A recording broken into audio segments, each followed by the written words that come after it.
Kung nag-check ka ng papunta tayong sa Bila, sayo ka lang. Makasya sa Bila. Kanyang uwi tayo sa Pangasinan, ano pa? Pala na, ibig pa rin bukas. Ano yung pala uwi, hindi natin makikita. Napakasakit.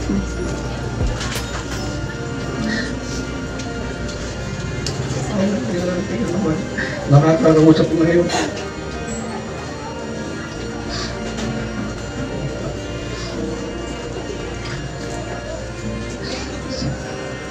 Pero salamat po sa lahat ng pagmamahal mo sa mga kapatid mo.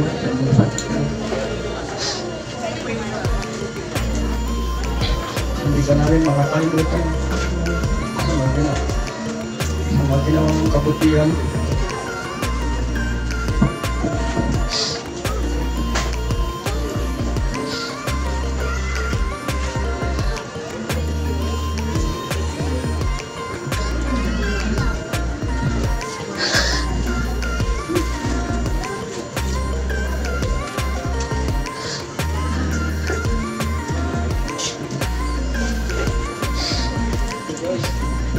Namilis ka namin, kapatid ko.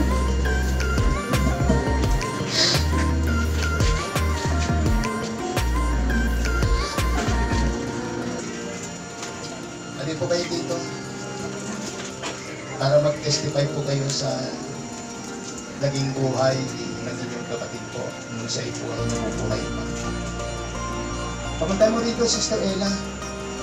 Ay, nagsasabat po sa lumaman siya. Kaya pala, pilit akong sinasama si Isabela, pero ayaw ko talaga sumama kasi malayo. Yung pala yung mga ko. Kaya pala, bakit sa akin doon nung nasa Isabela sila na hindi ako sumama sa kanila. Hindi ako akalain na gano'n mangyayari sa kanya.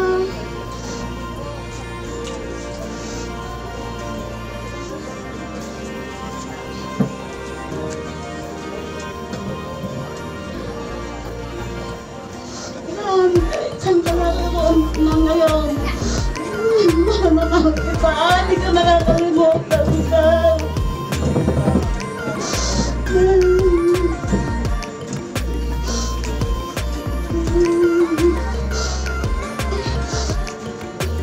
Sa pinakita mo sa akin, bilang ate mo. Hindi nakakalimutan.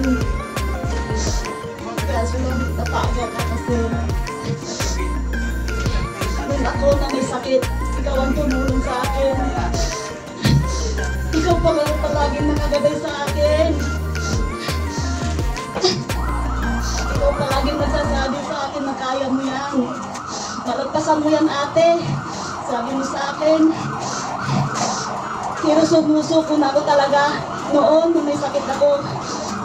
Kaso, ikaw ang nagsabi sa akin na huwag akong susuko.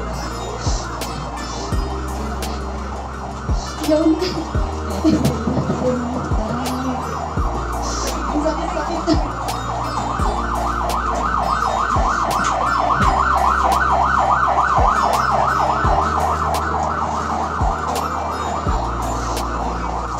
Mga taga rito, mga kamag-anak namin, lahat kayo, maraming salamat po sa pagpunta niyo dito. Yun na lang po, salamat na lang. Buti sa lahat ng mga tao nakapaligid sa kanya. Alam niyo po ba si Papa? Siya ang pinakamahal na mahal ko. Makahuli kaya niya po ako.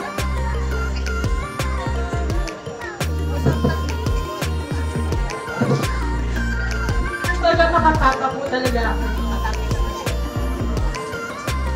Ngayon, Papa, gusto ko magpasalamat sa Panginoon kasi masaya ka ngayon, hindi ka na pinahirapan.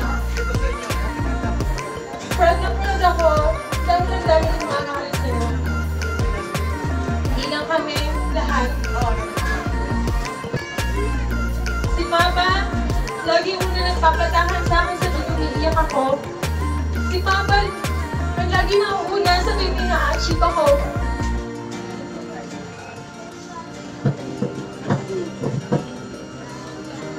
Si Papa na proud sa boses ko kahit hindi naman maganda.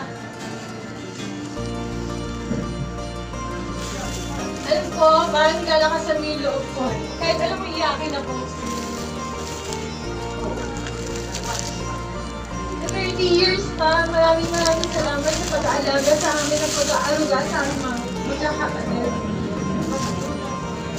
Si Papa na mapagmahal, si Papa na masayahin, si Papa na mahilig magluto, si Papa na hindi marunong magreklamo, si Papa na masipag, si Papa na mabuting asawa, si Papa na mapagmahal sa mga apo, kalapatid, matulungin, responsable naman. Si Papa nagturo sa amin kung paano namin paghihirapan ang mga gusto namin. Si Papa na mapagmahal sa mga kapatid. Ngayon, wala na. Kahit wala ka na pa, mananatili ka sa puso't isip namin. Kasi nag-iisang Papa ka sa buhay namin. Nang walang hihigit kanino man. Ha? Salamat sa lahat. Kung ano ako ngayon, dahil sa'yo.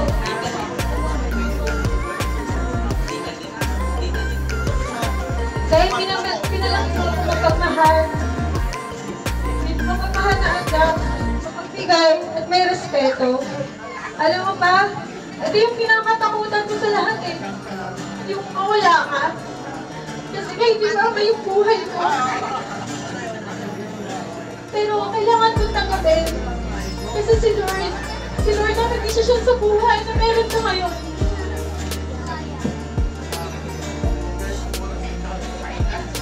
At alam ko, na-achieve ko na yung goal mo na mapalaki mo kami maayos. At makita mo maayos ang buhay namin. Papa, pangako ko na alagaan ko si Mama. At gagabayan ko ang mga kapatid ko. At mamahalin ko ang mga apo mo ng gaya ng pagmamahal mo sa amin. You are the best, Papa. I love you. Maraming salamat po sa mga nagmamahal kay Papa. Magkakabait mo.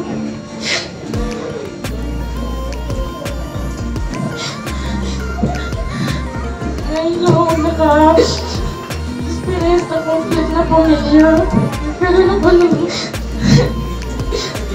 nanay, tatay.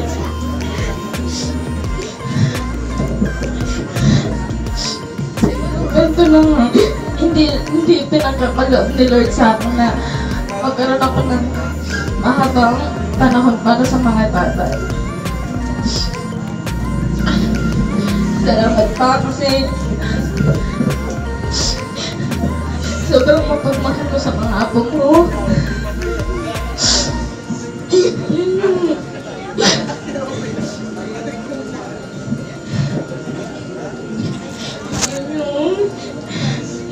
yung dahilan naisip ko yung mga hindi mo na kung nakikita mo.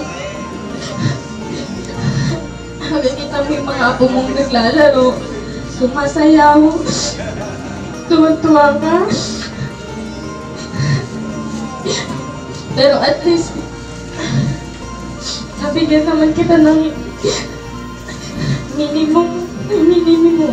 Si Aliyah, kapag ang kamukha mo.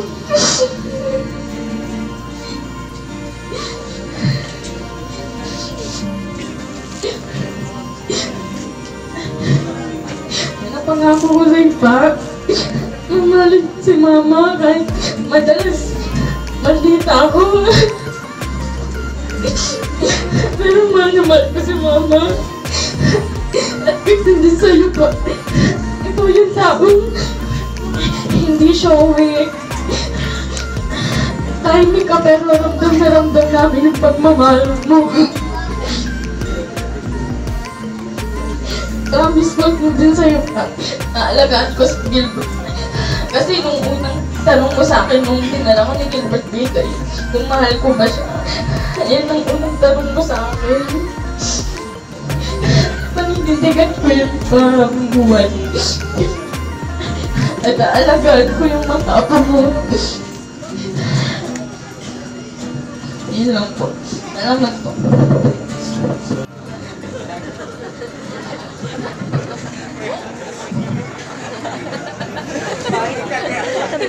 Kasi hindi kasi ako sanay sa ganito, hindi ako sanay sa maraming tao.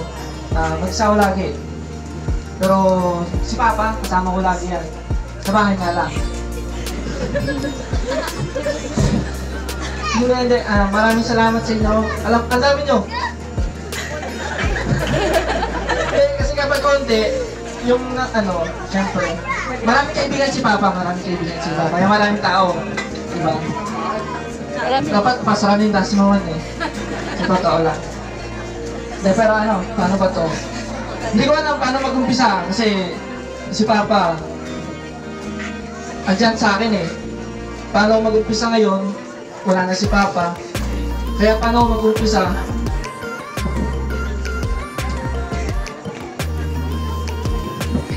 Ako yung bunso, same kami ng pangalan, Rolando. Ako yung tagapagmana niya, tagapagmana ng tatay. Ganun. Maraming pinamana sa akin si Papa. Mahal ko yan eh.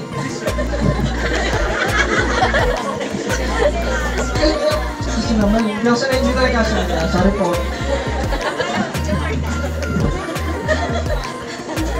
Bunso talaga. Alam na ni Papa lahat yan. Ayoko nang umiyak. Ayoko nang umiyak sa maraming tao. Gusto ko lang maging masaya kasi si Papa, masayahin yan eh. Hindi nyo naman nakikita umiyak. Di ba? Eh siguro nagmana lang kay Papa, masayahin. Hindi takot sa lahat. Takot sa Diyos, pero sa mga dito,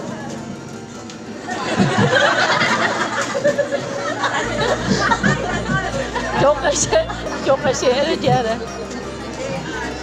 hindi, yun lang. Papa, salamat sa sa nakasama kita. Yung iba nga, hiwalay yung magulang, pero ikaw andyan parati para sa amin, kompleto. Tinaguyod mo kami mula pagkabata hanggang pagtanda. Ngayon sila may pamilya na, ako wala pa. Kawawa ka naman, mag-isa ka. Hindi, di ba magkaasawa? Tutuparin yung pangako ko, Papa, nag-graduate ako. Ayun. Ako bahala kay Mama. Yun lang po. So, tama po yung sinasabi ng Biblia talaga. Wala po ibang pinakamasayang pupuntahan yung namataya. Kasi lahat po